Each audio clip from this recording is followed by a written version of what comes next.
É uma mulher muito corajosa, a Rosa Luxemburgo. Gostaria muito que tu conhecesse ela, que tu pudesse, inclusive, conhecer mais a trajetória dela.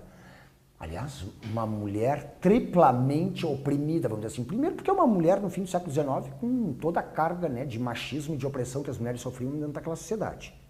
Segundo lugar, porque ela era judia, numa Europa em que, logo, nós vamos ver, já agora, na década de 30, com a ascensão do nazismo, toda aquela política de violência contra as populações judias, que já sofriam discriminação, né? Naturalmente, mesmo antes dessa tragédia que vai se instalar com o nazismo.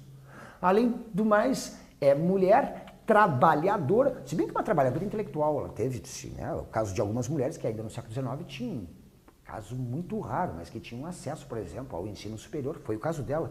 Polonês, eu te disse triplamente oprimida, porque a Polônia era um país, na época, dominado por austríacos, por russos e por alemães, lutando pela sua independência, que vai ser conquistada depois da Primeira Guerra Mundial. Então vivia num país dominado e oprimido pelos países vizinhos. Judia com toda a carga de discriminação que os judeus sofriam. E ainda eu te disse uma mulher naquele contexto, mas uma mulher extremamente engajada, politizada, uma das grandes ativistas daquela época. Um exemplo. E como intelectual, ela teve acesso à universidade, ela teve formação em economia. Daí as contribuições importantes que ela deu também no plano teórico, além de ser uma das principais ativistas do movimento socialista na Alemanha. No plano teórico, Luxemburgo, tal como Lenin, procurou observar o que é que tinha acontecido em termos de transformação do sistema capitalista desde a morte de Marx.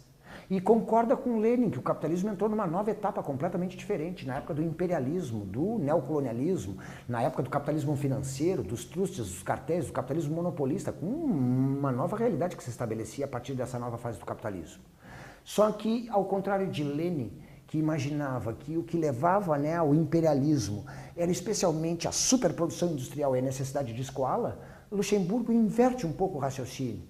E diz o seguinte, não é exatamente a capacidade de produzir cada vez mais, já que o desenvolvimento tecnológico é quase que constante no capitalismo. O que realmente gera, disse, as crises não é tanto a capacidade de produzir mais, mas o fato de que existe uma capacidade de consumo cada vez menor. Primeiro, na medida em que os patrões estão sempre procurando diminuir os salários dos empregados para aumentar seus lucros. Segundo, porque ao substituir os trabalhadores por máquinas mais sofisticadas, por tecnologias mais avançadas, isso faz aumentar a produção e garante os lucros dos empresários. Mas ao jogar pessoas no desemprego, isso abala o sistema como um todo, porque retrai o consumo. Resumo, se para Lenin o foco da questão estava especialmente na superprodução gerada pelos monopólios, pelos trustes, pelas novas tecnologias, para Rosa Luxemburgo, a questão estava especialmente no subconsumo, no processo de pauperização da população trabalhadora.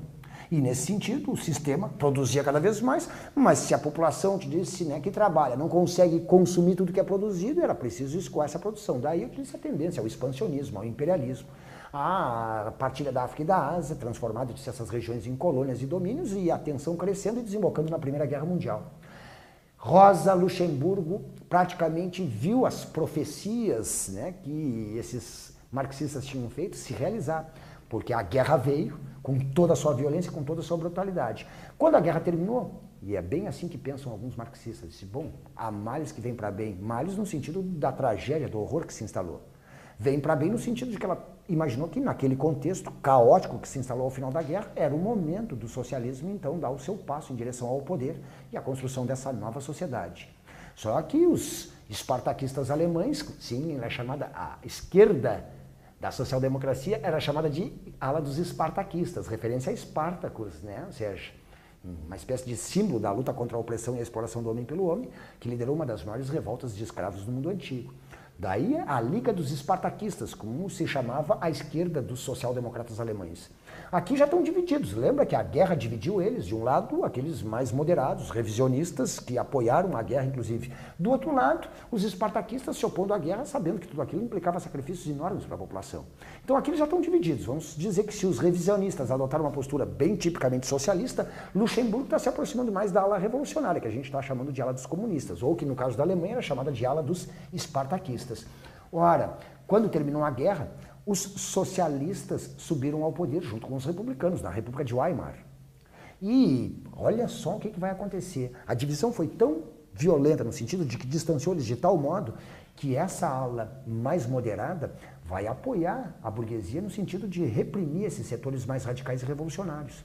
Luxemburgo, por exemplo, ela foi assassinada acoronhadas, ou seja, de uma maneira bem brutal, bem grotesca, eu disse, por soldados que foram enviados para prendê-la, mas sem muita preocupação em levá-la como prisioneira. Ou seja, se tivesse que matá-la no meio do caminho, era até conveniente, porque assim eliminavam o que seria a principal referência, a principal liderança dentro dessa ala dos socialistas.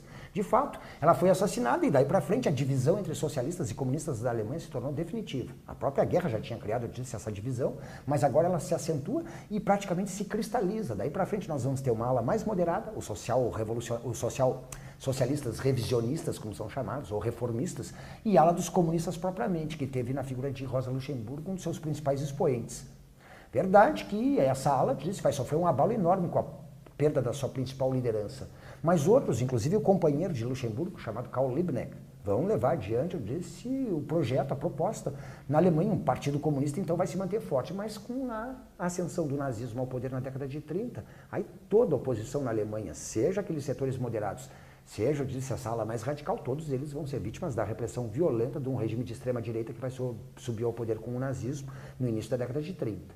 Mas essa é uma história para a gente ver depois, ou seja, o que vai acontecer no período entre as duas guerras mundiais com essa tradição marxista que está se criando. Aí os pensadores vão se ligar não só às questões revolucionárias, mas vão voltando também suas reflexões para outras questões, para as questões ideológicas, por exemplo. Sim, afinal de contas, sem existir uma consciência por parte das câmaras populares, eles começam a se dar conta, é impossível chegar ao poder e enfrentar a reação das elites.